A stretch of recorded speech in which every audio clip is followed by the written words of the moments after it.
لہذا عقیدہ بنانا ہر ایک کا کام بھی نہیں ہے، عقیدہ بنانا ہر ایک کا کام نہیں ہے، اس لیے کہ ہر ایک پورا قرآن پڑھ نہیں سکتا، ہر ایک پورا قرآن سمجھ نہیں سکتا، ہر ایک 80,000 سے زیادہ ائمہ کی حدیثوں کو پڑھ نہیں سکتا، ہر ایک حدیثوں کی جو درجہ بندی ہے اس کا اہل نہیں ہے، حدیثوں کی قسمیں کتنی ہیں، حدیثوں کی تقسیم کیسے ہے، حدیث کے نام کیا کیا ہیں کہ یہ کون سے نام کی حدیثیں ہیں اور یہ کون سے نام، مثلا صحیح حدیثیں ایک جگہ ہوگی، منقول حدیثیں ایک طرف ہوں گی، جی معنعن حدیثیں ایک طرف ہوں گی، مرفوع حدیثیں ایک جیسی ہوں گی، موضوع حدیثیں ایک جیسی ہوں گی، ٹھیک ہے؟ تو حدیثوں کے تو خاندان ہیں، حدیثوں کے تو نام ہیں، پھر آپ کی اور میری طرح حدیثوں کے شجرے ہیں، ان فلان ان فلان ان فلان، انہوں نے ان سے سنا، انہوں نے ان سے سنا، انہوں نے ان سے سنا، انہوں نے امام صادق سے سنا، انہوں نے امام باقر سے سنا، انہوں نے امام سجاد سے سنا، یہ حدیثوں کے شجرے ہیں۔ تو جب ہر ایک کو یہ طاقت، توانائی، یہ صلاحیت نہیں ہے کہ وہ ساری حدیثوں کو پڑھ سکے اور حدیثوں کی تقسیم بندی کو جانتا ہو،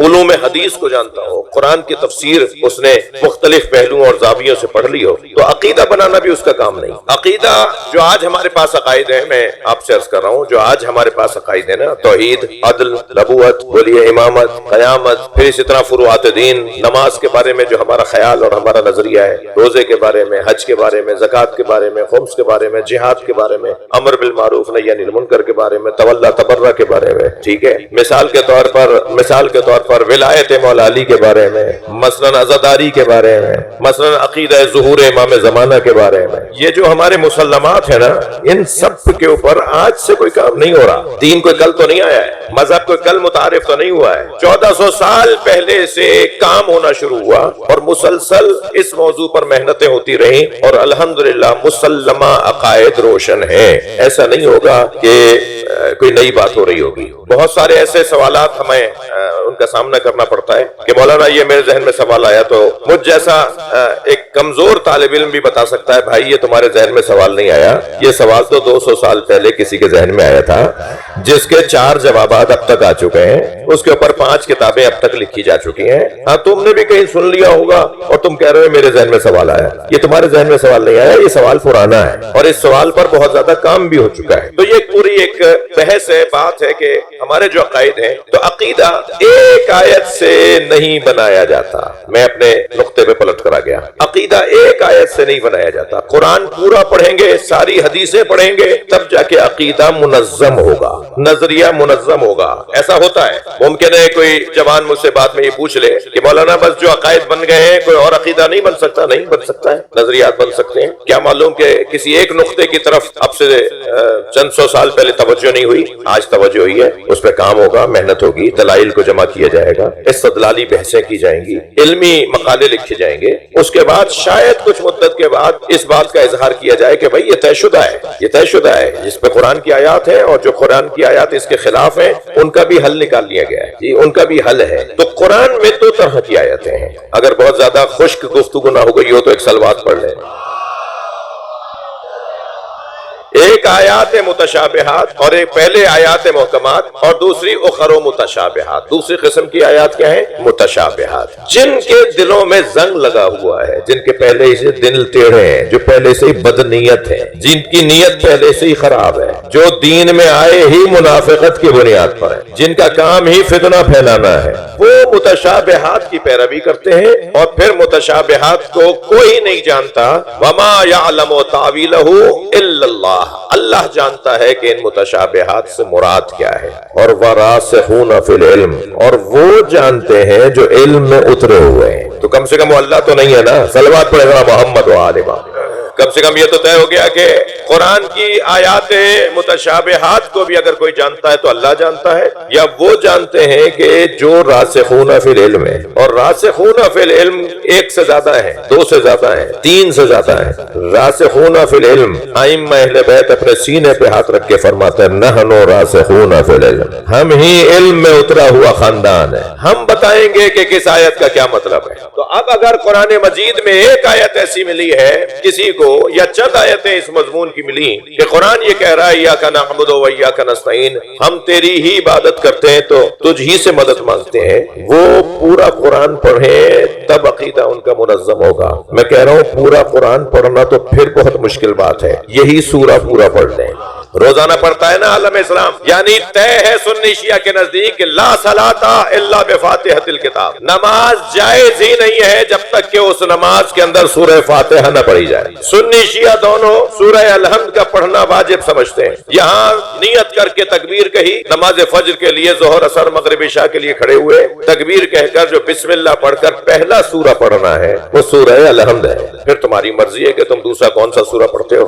مگر یہ نہیں ہوگا کہ سورہ الحمد میں اختیار ہو کہ فقہ مالکی والے الحمد پڑھتے ہیں اور جعفری نہیں پڑھتے، اور جعفری پڑھتے ہیں اور حنبلی نہیں پڑھتے. مسلمانوں میں کوئی نہیں ملے گا جو سورہ الحمد نہ پڑھتا ہو. یہ ہے 7 آیتوں والا سورہ، مگر پورا دین ہے جسے سورہ الحمد کہتے ہیں. اگر اس سورے کے اندر آیا ہے ایاک نعبد و ایاک نستعین، تو ایاک نعبد و ایاک نستعین، ہم تیری ہی عبادت کرتے ہیں اور تجھ ہی سے مدد مانگتے ہیں. تجھ سے کس بات کی مدد مانگتے ہیں؟ اہدنا الصراط المستقیم، ہمیں سیدھے راستے پہ قائم رکھ، اس کی مدد مانگتے ہیں. اور سیدھا راستہ علی کا راستہ ہے.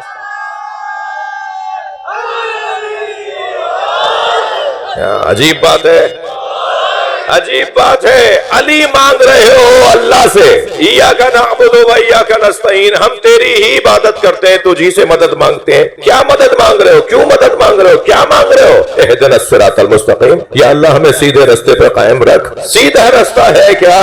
نبی فرماتے ہیں صراط علی حق، نبی فرماتے ہیں صراط مستقیم العلی، اللہ کا سیدھا راستہ ہے وہ علی. جسے اللہ تک پہنچنا ہے اسے علی تک آنا ہوگا. بھائی تھکے نہیں ہے تو ایک جملہ کہہ رہا ہوں، اللہ سے مدد مانگ رہے ہیں کہ علی مل جائے، علی سے مدد نہیں مانگ سکتے کہ اللہ مل جائے.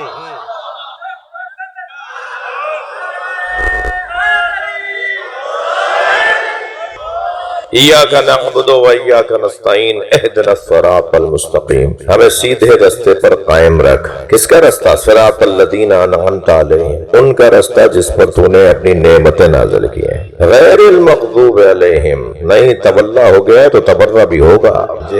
انعمت علیہم، ان کا راستہ جن پہ تو نے اپنی نعمتیں نازل کی، یہ ہے تولا. غیر المغضوب، ان کا نہیں. بھائی اتنا مہذب مجمع، اتنی مہذب قوم کو گالیاں دینے کے لیے پیدا ہوئی ہے؟ یہ گالیاں دینے والی قوم نہیں ہے. تمہیں یہ برے ہی اس لیے لگتے ہیں کہ یہ میرٹ پہ مانتے ہیں. ساری قوم میرٹ پر چلنے والی قوم، ہر جگہ ایک ہی آواز کہ میرٹ پہ تقرریاں ہونی چاہیے، میرٹ پہ پارٹی ٹکٹس بٹنے چاہیے، میرٹ پہ تبادلے ہونے چاہیے، میرٹ پہ داخلے ہونے چاہیے. ہم بھی 1400 سال سے یہی کہہ رہے ہیں کہ میرٹ پہ ماننا چاہیے. علی سے زیادہ عالم کوئی لاؤ. تھک گئے آپ میری باتوں سے. علی سے بڑا شجاع کوئی لے کر آؤ، علی سے بڑا غیرت مند کوئی لے کر آؤ، علی سے زیادہ عزت والا کوئی لاؤ، علی سے بڑا مجاہد کوئی لے کر آؤ، علی سے بڑا کوئی قاضی اور کوئی حاکم لے کر آؤ. اللہ اکبر. علی سے زیادہ بڑا کوئی سخی لے کر آؤ. اللہ اکبر. علی سے زیادہ بڑا کوئی عادل لے کر آؤ. میرے عزیز، پہلا دور حکومت ہے. ایک شخص نے آ کر کہا کہ نبی مکرم کے ساتھ میں فلاں سفر میں تھا، سرکار کو میں نے اپنی کھجوروں میں سے کچھ کھجوریں کھلائیں. حضرت کو اتنا اچھا لگا، حضرت نے مجھے دعائیں دی اور فرمایا جب مدینے آؤ گے تو میں اپنے ہاتھ سے تمہیں کھجوریں کھلاؤں گا. سرکار کی رحلت ہو چکی ہے، حضرت ابوبکر کا دور ہے. آواز دے کر کہا میں آیا ہوں، نبی ہوتے تو مجھے کھجوریں کھلاتے. حضرت ابوبکر نے فوراً آواز دی کوئی ہے کہ جو علی کو بلا کے لائے. کچھ ہی دیر میں مولا کائنات تشریف لائے. کہا یا علی سے اپنے ہاتھ سے کھجوریں کھلا دے. مولا علی نے اپنے ہاتھ سے کھجوریں کھلا دی. تو وہاں بیٹھی ہوئی ایک شخصیت نے کہا کہ یہ کام تو یا حضرت یہ کام تو آپ بھی کر لیتے. تو انہوں نے کہا میں جب نبی کے ساتھ غار میں تھا تو ساری رات 2 ہی باتیں ہوئی، یا نبی نے مجھ سے اللہ کی بات کی یا علی. اور جو باتیں میرے ساتھ نبی نے علی کے بارے میں کی، ان میں سے ایک بات یہ کہ سرکار نے فرمایا ان کفایا وکفا علی فی العدل سوا، میرا ہاتھ اور علی کا ہاتھ عدالت میں ایک جیسا ہے.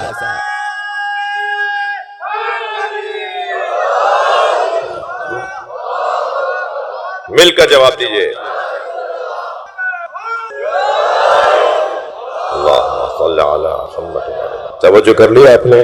تو عزیزو، یہ آیت جو میں نے آپ کے سامنے تلاوت کی، اس کا ترجمہ سن لیجئے اور مختصر سی تفسیر کے کچھ پیغام. فالذین آمنوا بہ، پس وہ لوگ جو میرے نبی پر ایمان لائے، وعذروہ، جنہوں نے میرے نبی کی تعظیم کی. ہر مومن میں یہ صلاحیت نہیں ہے کہ وہ تعظیم بھی کرے. جی میں لفظوں کو اور بہتر کر لیتا ہوں. کرتا ہوں. مسلمان ہونا کتنا مشکل ہے کوئی انسان سے پوچھے, انسان ہونا کتنا مشکل ہے کوئی آدمی سے پوچھے, مومن ہونا کتنا مشکل ہے کوئی مسلمان سے پوچھے, متقی ہونا کتنا مشکل ہے کوئی مومن سے پوچھے, مومن ہونا کتنا مشکل ہے کوئی مؤدب سے. ہر مومن مؤدب نہیں ہے. ادب, احترام, تعظیم. بڑے بڑے لوگ ہیں جو بات تو مان لیتے ہیں, محنت بھی بہت کرتے ہیں, مگر بے ادبی کی وجہ سے اعمال ضائع کرتے ہیں. میں ان بچوں جوانوں کو ایک نصیحت کروں گا کہ ادب بہت سی خامیوں اور خرابیوں کو دور کر دیتا ہے, اور بے ادب بہت ساری خوبیوں کو برطرف کر دیتا ہے. یعنی بے ادبی خوبیوں کو کھا جاتی ہے اور ادب برائیوں کو کھا جاتا ہے. اگر ادب اور احترام کا